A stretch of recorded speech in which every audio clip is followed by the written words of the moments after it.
Welcome back to GY classes.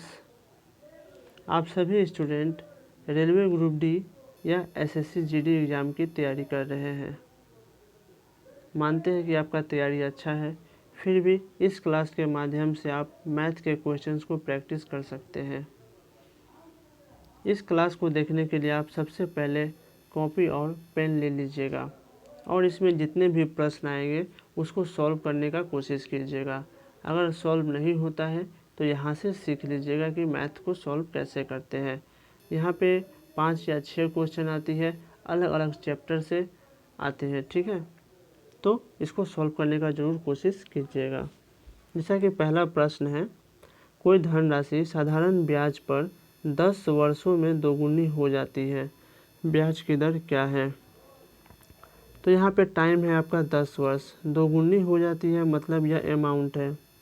आप मान लीजिए कि प्रिंसिपल है 1 और अमाउंट है 2, तो आपका साधारण ब्याज कितना होगा, 1 रुपये साधारण ब्याज होगा।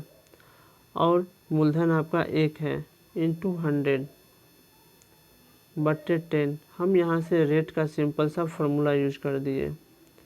रेट का फॉर्मूला क्या कहता है कि ब्याज बट्टा मूलधन इंटू 100, ब्याज बट्टा मूलधन इंटू 100, और आपका जितना समय होगा समय से डिवाइड कर दीजिएगा। तो काट लीजिए 10%। आर का मान क्या आ गया, 10% आपका क्या हो गया, रेट हो गया। तो चलते हैं नेक्स्ट क्वेश्चन की तरफ।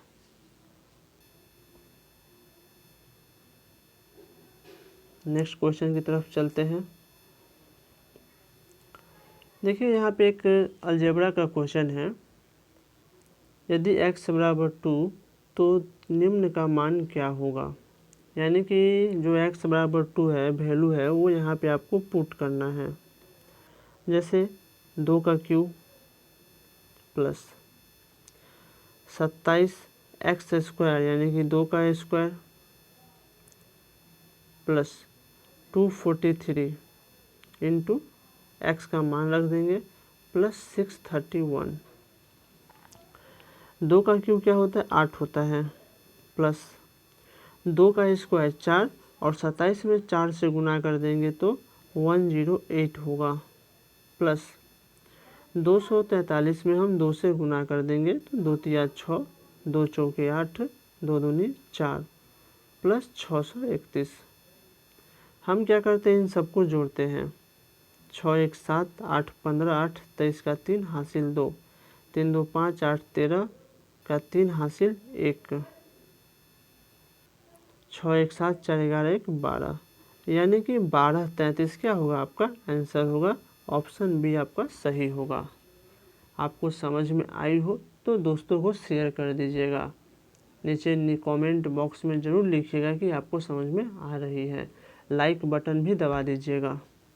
चलते हैं नेक्स्ट प्रश्न की ओर।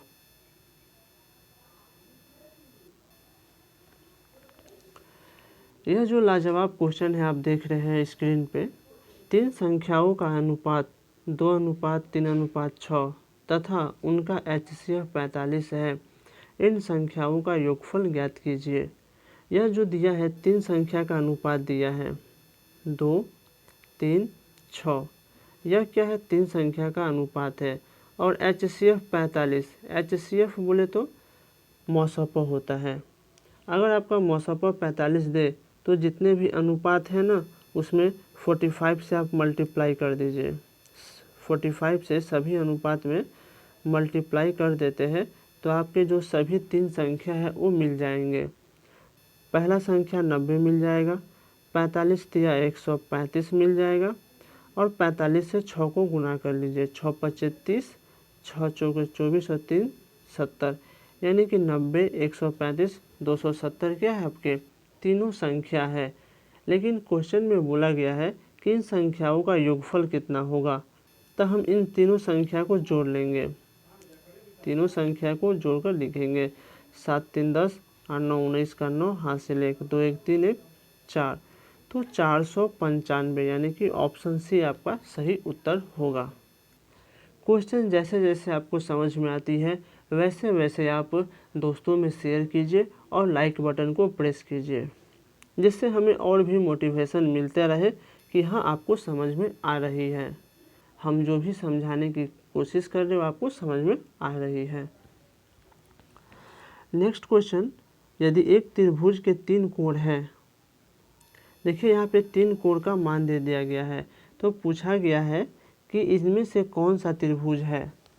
समबाहु त्रिभुज बोले तो तीनों कोण बराबर होता है, विषमबाहु बोले तो सभी कोण तीनों कोण अलग अलग होगा, समकोण बोले तो उसमें क्या होता है कि एक कोण 90 डिग्री होगा, समद्विबाहु मतलब उसमें कोई 2 कोण बराबर होगा और एक कोण अलग होगा। तो सबसे पहले नियम क्या कहता है कि तीनों कोण को जोड़ेंगे तो वह 180 के बराबर होना चाहिए। अगर हम तीनों कोण को जोड़ेंगे तो 180 के बराबर होना चाहिए।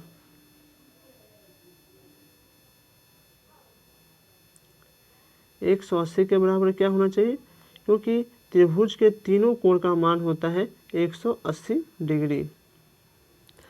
तो यहाँ पे आपका x है, यहाँ पे 6x/5 है और यहाँ पे 2x/3 है। तो जैसे कि जानते हैं कि हम x वालों को एक साथ कैलकुलेशन करेंगे तो हो जाएगा यहाँ पे आपका 5 या 15 हो जाएगा लॉस ऑफ, तो 15x प्लस यहाँ पे हो जाएगा 5 या 15, 6 का 18x प्लस 5 दूना 10x।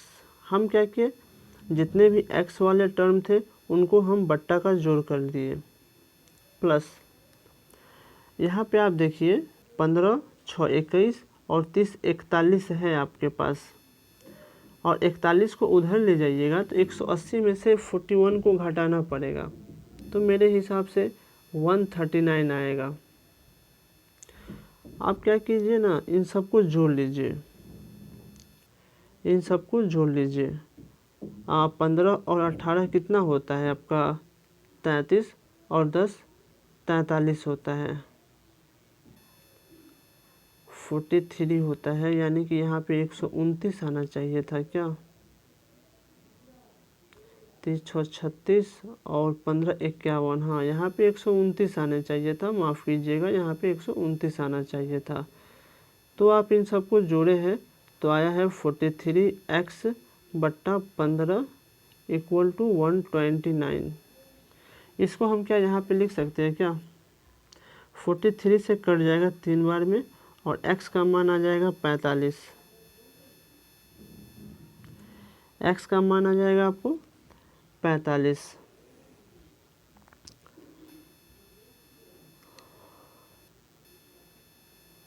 x का मान आ जाएगा आपको 45। हम इसको थोड़ा सा पेज ले लेते हैं, हम क्या करते हैं ना, थोड़े से पेज ले लेते हैं, थोड़े से पेज क्या करते हैं ले लेते हैं बनाने के लिए। इधर से ले लिया जाए, चलिए ठीक है, क्या अब सही है, दिख रहा है सब कुछ। तो x का मान आपके पास कितना था 45, x का मान था 45, x का मान था 45।